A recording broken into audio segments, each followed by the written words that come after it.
Nung una, excited ka. Di ka makatulog, di ka mapakali sa sobrang kaba. Buhay OFW. Bago ka mag-abroad, mag-isip ka muna ng 100 times. Hindi pala. 1,000,000 times. Ang pag-a-abroad mga kaboks, hindi bakasyon.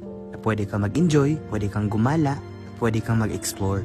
Ang pag-a-abroad ay isang pagsubok at hamon sa buhay. Dito mo malalaman kung gaano ka katapang. Dito ka matututo ng pagiging makasarili ay masama. Dito mo rin malalaman kung anong eksena sa buhay mo. Eksena na kahit sa pagtatrabaho, hindi may iwasang mangungulila tayo sa pamilya natin.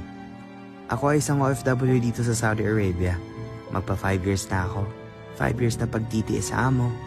5 years na pagtitiis ng kakarampot na sahod. At 5 years na nangungulila sa pamilya ko. Iba ang dating sa iba pag tunog abroad. Iniisip nila na maraming pera. Iniisip nila na nakakain kami ng masasarap na pagkain at iniisip nila na maganda ang buhay namin. Hindi lahat ng abroad masarap mong buhay.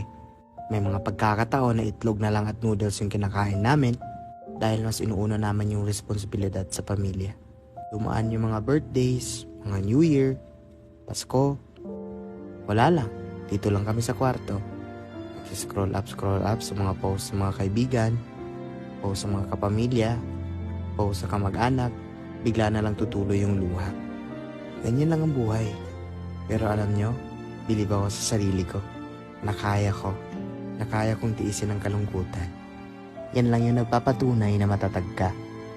Tibayan mo ang sarili mo. Dahil sa larong to, walang kompetisyon. Magsikap ka para sa pamilya, hindi para sa may masabi yung iba. Lagi mong tatandaan, wala kang ibang kakampi kundi yung sarili mo. Magpakatatag tayo. Huwag nating hayaan na uuwi tayong luhaan. Nakaya nga ng iba. Ikaw pa kaya?